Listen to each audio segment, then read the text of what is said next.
Hey everybody, how's it going? Dan Schinder here And Steven Schinder. on Yesshift. Yeah, and on this episode, we're reviewing the box set recently released last Friday, John Wetton, An Extraordinary Life. What's the tie-in again with Yes?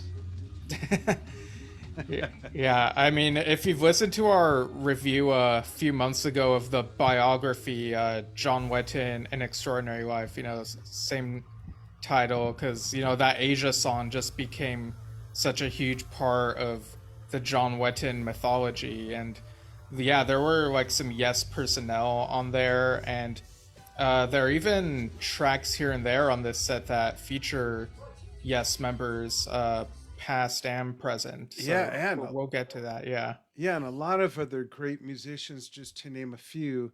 Yeah, and he was in Asia, of course, and worked with Steve Howe and Jeff Yeah, Downs, that's the obviously. connection for those who, for whatever reason, might not know, and that's okay. Yeah, You I don't know, know why I didn't jump there first. I don't know why I took like the roundabout way of explaining the connection, but yeah, well, it's got Steve Lukather, Simon Phillips, Martin Barr, Simon Kirk, Steve Hackett, Billy Sherwood. Uh, just like yeah, I got the whole list here. Just just a John bunch Mitchell, of Steve people. Christie. Yeah. Yeah, great players all over this really amazing box set. So, what was the first thing you think of, Steve, after going through this extraordinary box set about a musically extraordinary life?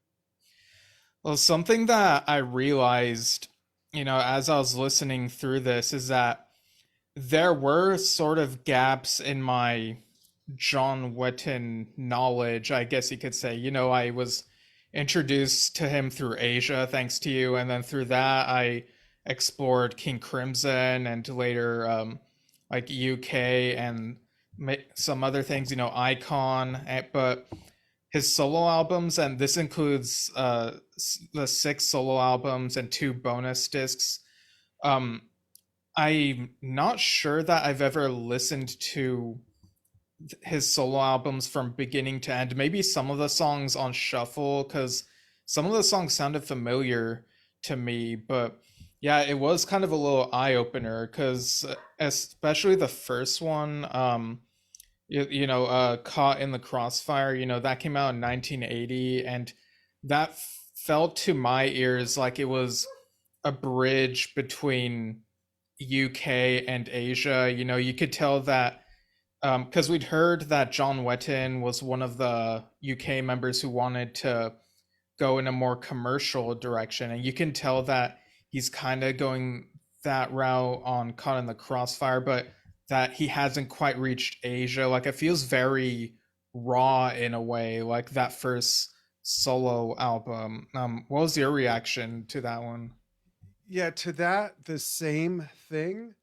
And the other thing is, I as well was not familiar with a lot of this music. And the two big things that came to mind was number one, this is a huge amount of music across all these discs. And then Yeah. realizing that it does not include Roxy Music, King Crimson, UK, or Asia. It's he put out so much music. It's really incredible. And the other thing, I mentioned this to you on the phone the other day, and Steve and I don't really talk about stuff before we do a show, but I told him, I said, I just want to mention this one thing. You were not surprised by this. I was a bit taken aback by how much of John's solo work was a lot of ballads. More than Yeah. not, I think. And when you said you weren't surprised by that, I thought, well, yeah, I guess it kind of makes sense. And you can hear, of course, those elements of his compositions, both lyrically, vocally, and musically, woven into the Asia catalog as well. Starting mainly with the second Asia album, is where you kind of hear it go in that direction. Yeah, and after we talked about that, the ballad thing over the phone, I'd been thinking about that for a bit, and I think part of it, it made me remember how back when that first Asia reunion album came out, Phoenix, you're like, oh, there's a bunch of ballads on this, and I was like really into the ballads. But I think, I was 14, well, not quite 14 yet. I was 13 at the time, Oh, wow. and I feel like at that age, when one is trying to sort of figure out their identity and certain things, emotionally are kind of amplified, like something about the ballads resonated with me on some sort of level. I can't really explain it, but it's like you have all these undefinable emotions and you hear someone expressing like stuff that's really from the heart, and there's something about that I guess just sort of stuck to me, and like that sort of became my, part of my perception of John Wetton in a way, and so I'm not that surprised by like all the ballads on this. Yeah, and that makes sense. So, is that portion of his music part of the soundtrack of your life, given that like you were saying, pivotal blossoming age and what you were going through and things like that? Yeah, John Wetton, like a bunch of his stuff is definitely part of the soundtrack of my life. Most of it is definitely from Asia because that's what I'm more familiar with. But there was stuff on here that I really enjoyed as well. Like on, I think it was on the third album. Well, first off, I want to list off the six albums that are on here and the year they came out. So Yeah. we got Caught in the Crossfire 1980, and then we got Battle Lines 1994, Archangel 1997, Welcome to Heaven or retitled Sinister 2000, Rock of Faith 2003, and Raised in Captivity 2011. So one of the songs that stuck out to me was Take These Tears on the third album, Archangel. There's the stuff relating to children, and there's like the innocence to it, and it made me reflect on how adults really want, the adults who care about children like want to be able, it made me think about how like people don't want children to suffer, and it made me think of like this empathetic thing of like wanting to take the pain away from people, Mm. if that makes sense. Yeah, totally. And that's one of the things I think that people forget is that you look at what's going on in the world today and what's been going on the last couple hundred years with, Right. there's always some war going on somewhere, and usually it's about cultural differences, but we really all want the same thing. We want shelter, we want food, and we want our kids to be safe. Yeah, And exactly. so I kind of hear that in what you're saying. And you also mentioned something that resonates with me regarding John's music and especially the ballads, and that is, you know, that he's writing, speaking, singing from the heart. He his music always appeared to be very.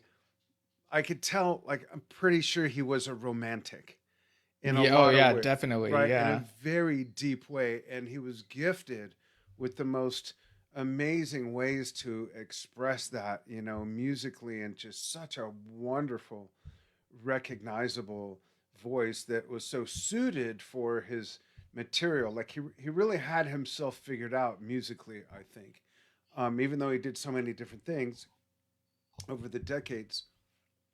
One similarity I want to point out that I noticed in Battle Lines, the first song, Right Where I Want to Be, I'm listening to that and I'm thinking, why does this sound familiar, but not like I've heard this song? And I realize it has very much a Red Rain by Peter Gabriel melody and feel to it. Oh yeah, like there was actually a song later in the set that kind of reminded me of Peter Gabriel. It Oh, was, interesting. And folks, I'm not yeah. saying that John copied him or anything. That's not what I'm saying. I'm saying there was just that familiarity to it. Yeah, I think it was called. I remember it had country in the title. Hmm. Was it What Country Am I? Let's see. I'm going to scoot through the list real quick, and there's so Think it. dozens of songs. Yeah, there's like a lot here, but um, Yeah, yeah. Okay, if I yeah. was a If I was a country, country, yeah, yeah. just Okay. seven.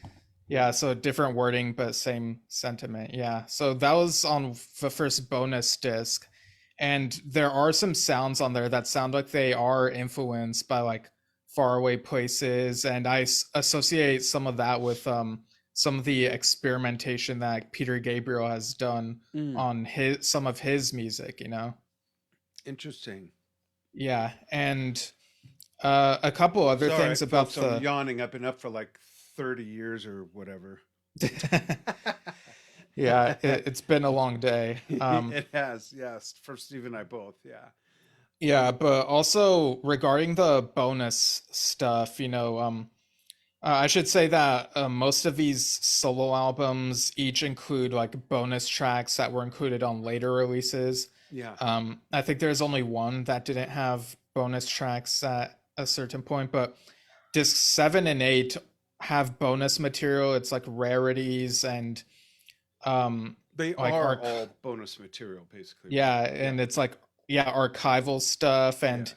you know, I'm not sure like how like much of these I'm not sure if they circulated much if at all prior to this. I know that there was something that I later realized was on one of the first like on the first Asia Archiva release, Boys of the Diamond City. It's a really Yeah. catchy one. So it's like, oh, okay, so there's some rare stuff and also some stuff pulled from here and there. Yeah.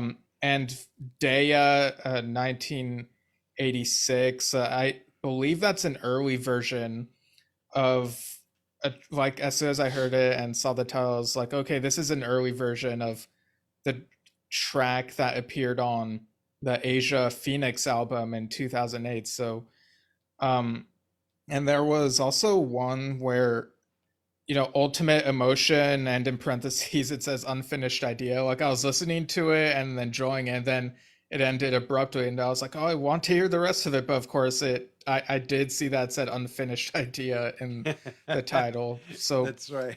yeah, so there are like some things that are like early ideas, but they don't sound like when I hear the word, and I don't remember if the description described any of these as demos, but I guess I kind of assumed it would be just demos, but they sounded like pretty far along, and some of these I'm sure like are complete sounding and were put on various different things from the Right. sounds of it. So yeah, so we should mention that we were sent the digital version of this to review. So Right. I'm sure like the physical release probably has like, asterisks that say Yeah. Deeper liner previously, notes. yeah, previously issued on this or something. Yeah. And regarding the notes and whatnot, the physical version also includes a 64-page book with notes written by Nick Shilton, who did so much work on the putting together the biography that we talked about earlier this year, An Extraordinary Life. So Yeah. it's really cool that Nick was able to do that. And the stuff on the bonus discs I'm reading on here was curated by Rick Nelson, who's described here as longtime Wetton archivist and John's close friend. So yeah, and Mayor Applebaum did some remastering. Yeah. That's So cool. it's a lot of work got put into this, and I quite like how the cover art of this shows Oh, the like cover's the beautiful.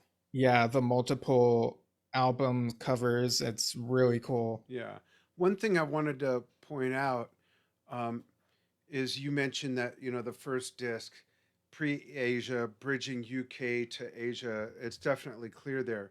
Then you skip ahead to Battle Lines, And to me, that album is very Asia-esque, but Yeah, you can not tell just, it's post Asia. yeah, not just because of his voice though. Like the production and some other things. In fact, uh, Heart of Darkness has a wall of Asia vocals, and it makes me wonder.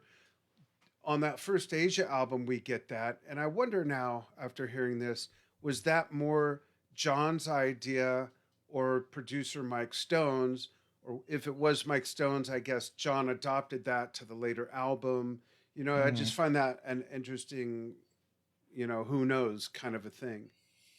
Yeah, it's really fascinating to think of, the evolution of Asia and how that could have become part of like what he ended up continuing on.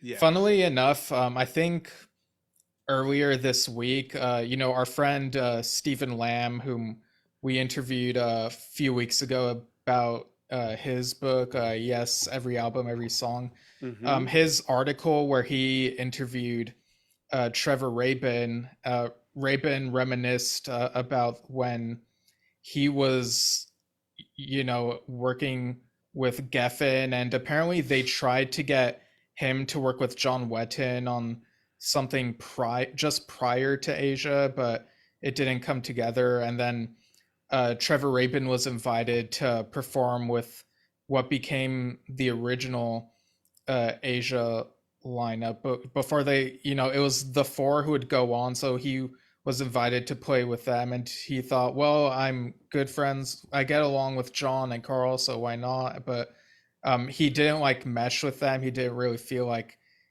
it was his place with them. So, and then the original Asia lineup went on, and Rabin went with Yes, and the rest is history. Yeah, absolutely. Also on Raised in Captivity, Disc 6. And keep in mind, Disc 6, all the way to Disc 6, for me, Lost for Words is the most different track up to that point. It's very upbeat and very, to me, it has an early 90s and 2000s feel, even though it came out in what, 2011? Yeah, even though it came out a little later, it kind of brought that feel with it. And I'm not saying that everything up to that sounds the same, just that this is the one that was like most different, where I went, oh, wow, what a totally different sound, from Yeah, everything else.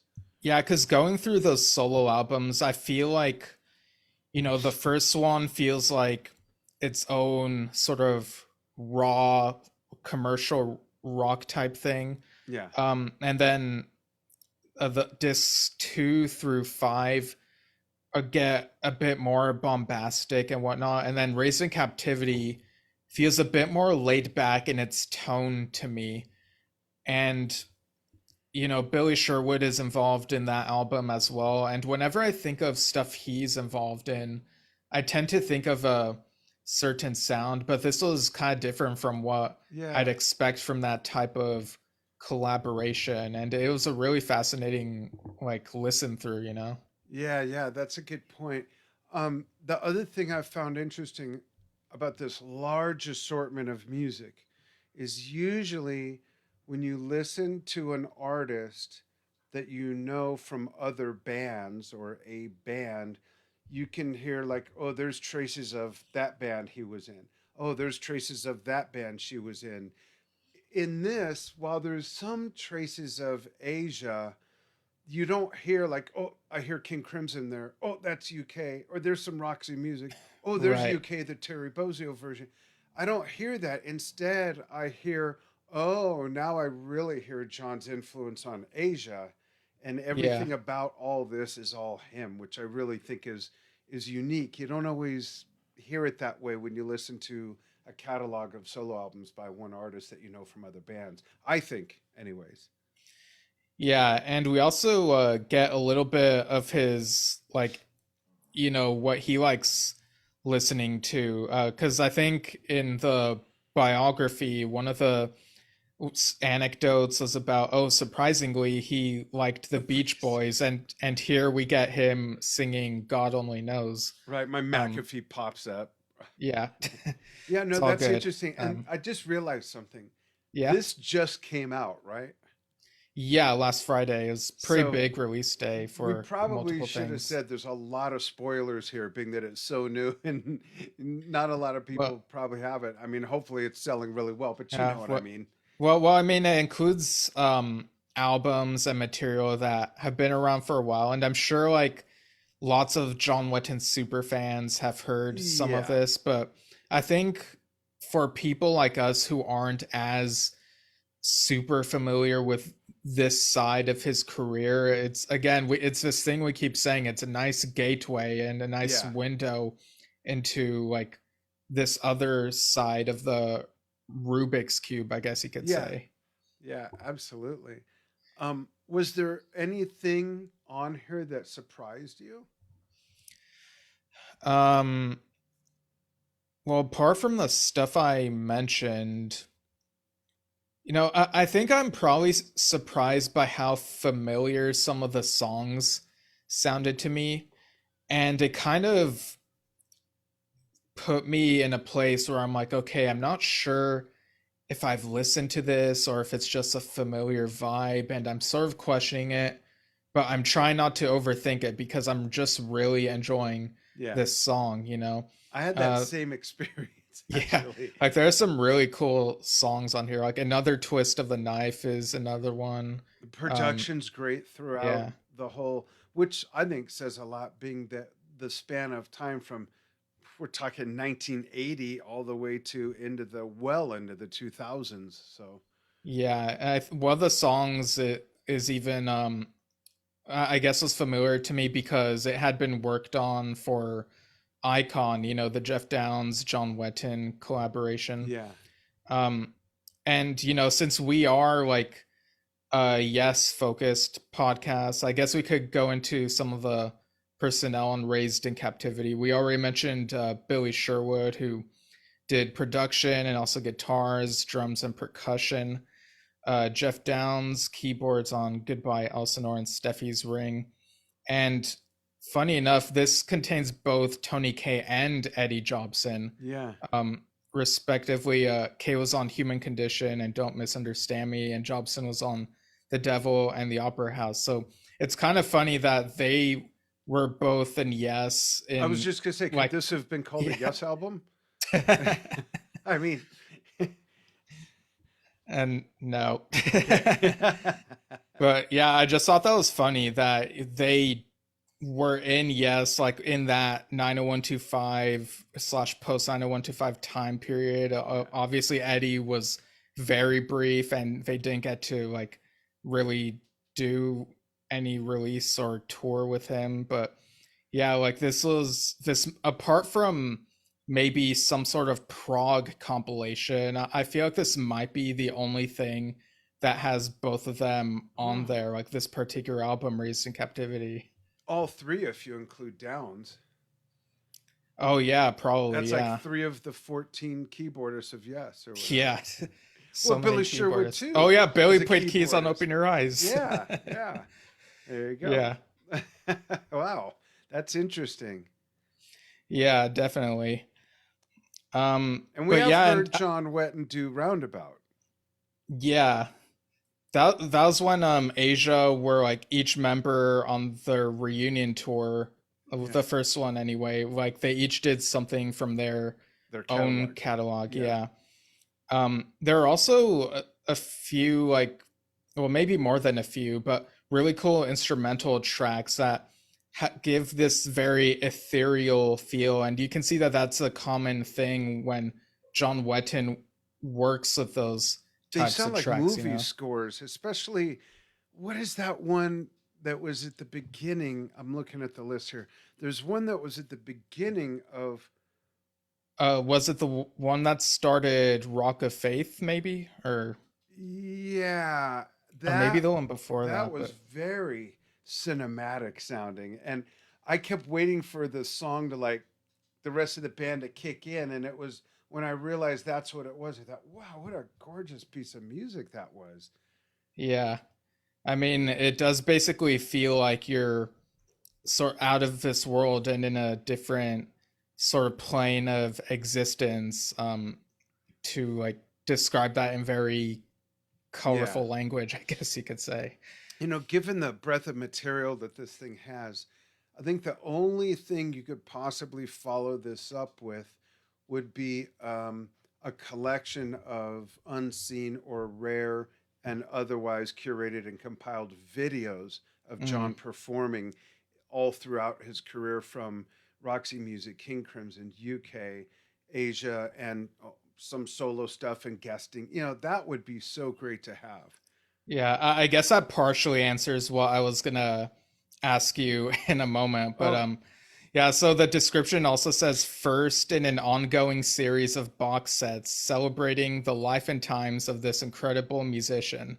So I was wondering, like, what might be included next in this ongoing so series, and you've, yeah, um, that. yeah. And the only other thing I could think of would be a collection of interviews through the different periods of his career.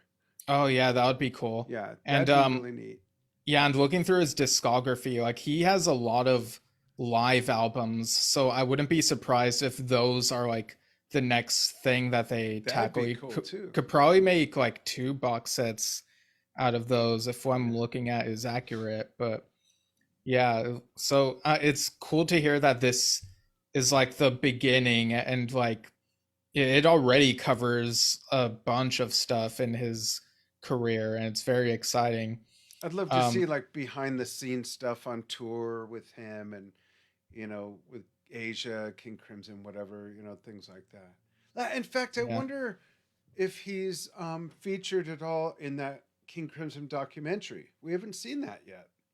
Oh, and yeah, that documentary finally comes out on digital on December 1st, I think. It's going to Oh, be available to watch digitally on various official outlets. oh, I want to check that out. It'd be wonderful if he was included in that.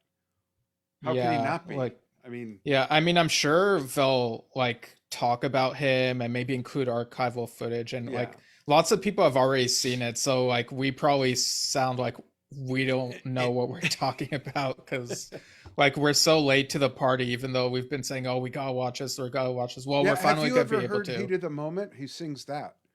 Oh yeah, the song. Yeah, yeah. um but yeah, I'm really excited to check that out. um and also while we're on the subject of John Wetton, something that people have probably already been aware of, but just a reminder, Lisa Wetton has been posting this blog talking to different people involved in John's works and whatnot. It's called johnwettonlegacy.co.uk.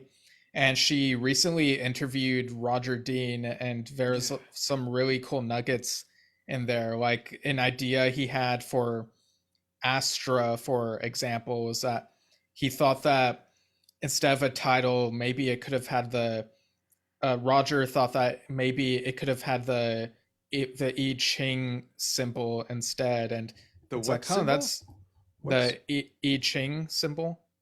I feel like a dummy. I don't know what that is. Well, I had to look it up too, but Oh, um, I gotta feel it's better. yeah, Especially like but if you had to look it up. Okay, what is it? so it's and pardon my ignorance, folks. It's like this Chinese idea, I believe, and um yeah, I'm just like looking it up so I don't like trip over Okay. anything, but um yeah, I think the yin and yang symbol might be Oh, involved, so but Roger was so thinking of the actual symbol of what this is versus a written word title.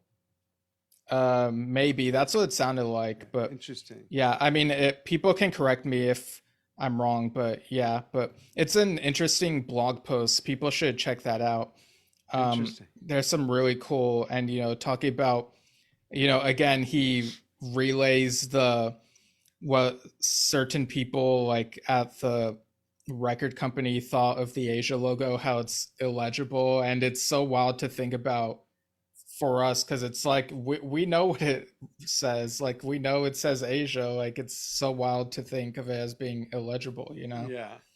Yeah, it's more like just a recognize. You don't have to read it. You recognize it.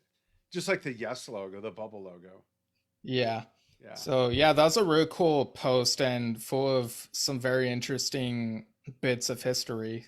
yeah. Um, yeah. So do you have like any other thoughts on the contents of this box set? I'm just Other looking. than I want to listen to a lot of it again and let it soak in some more because so much of Mm, this, honestly, I heard I think for the first time.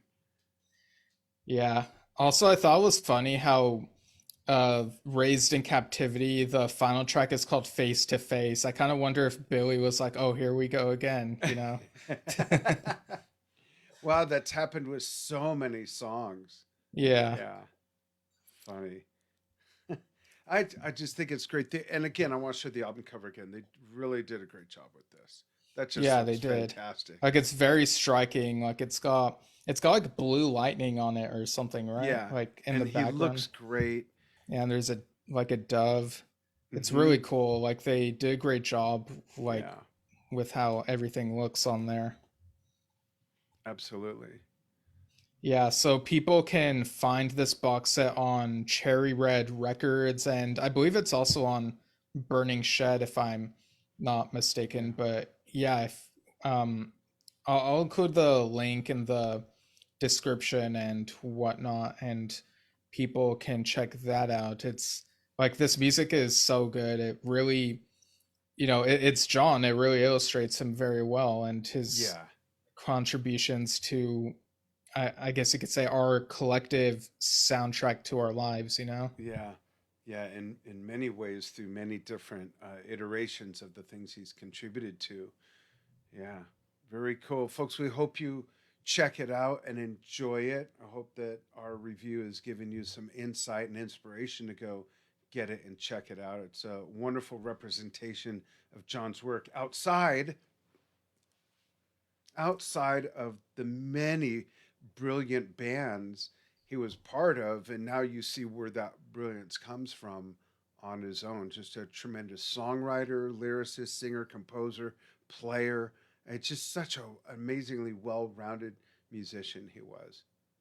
Yeah, definitely. Yeah, cool. December, we have so much still to unpack, even though the year is winding down. So we'll hope you'll join us for that. And Yeah. yeah, go ahead. Go ahead. Oh, should I read off the next few Sure. Yesshift interviews we're Yeah, having? and this is episode 123, by the way, which does not count the probably 3 dozen news desk reports or the Steve. What do you call those? Sorry, the Steve installments. yeah, Steve installments Yeah, as it's a one silly word. name. Yeah, that's okay. And we do have some other great stuff coming up. Why don't you read those off? What do we have coming up for to wind the year down? Yeah, so we have Aaron Emerson coming on our show again this Saturday at noon Pacific US, 3 p.m. Eastern, 8 p.m. UK time. And it's pretty much the same times for these next couple that I'm mentioning. December 5th, we have David Cross, also from King Crimson, Yeah, John's bandmate. And on December 6th, we have Dave Kersner, another Dave. He yeah. released um, a new album. He'll be on for the second Yeah, time.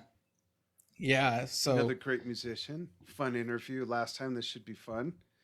yeah, and then the day after that, December 7th, we're celebrating Tales from Topographic Ocean's 50th anniversary.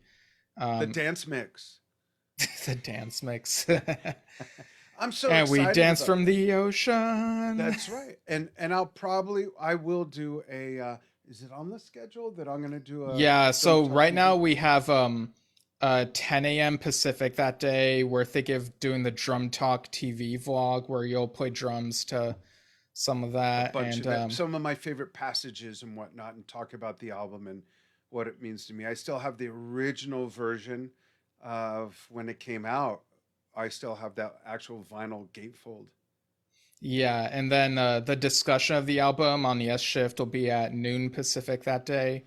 And then December 13th, 6 p.m. Pacific, we'll do like a holiday slash year end review type thing. We'll be talking about the movie Jack Frost, which features Trevor Rabin. You know, he had a Talked cameo about and that a did some little bit with music. him. Yeah, that'll be Yeah, fun. and we'll also like I guess look back on some of the things that happened this year. I have an idea of like how to like do a little like how we can like sort of recap Recap. that type thing. So yeah, Awesome. uh, Exciting stuff. And then we'll plan something really fun to kick the new year off with as well. So watch for that towards the end of the year. And speaking of watching or listening, you can follow us. We don't know where you're seeing this now, so I'm just going to give you all of them. You can follow us at facebook.com/yesshift, youtube.com/at yesshift, or if you just want to listen while you're running the dogs or on a treadmill or doing dishes, anchor.fm/yesshift. And if you want, you can donate there. And if you want to send us ideas, you can message us through the Facebook page or email us with questions, comments, suggestions at yesshiftpodcast@gmail.com. yeah. So thanks for tuning in, everyone, and we'll see you all soon. Absolutely. Thanks, everybody. Bye bye.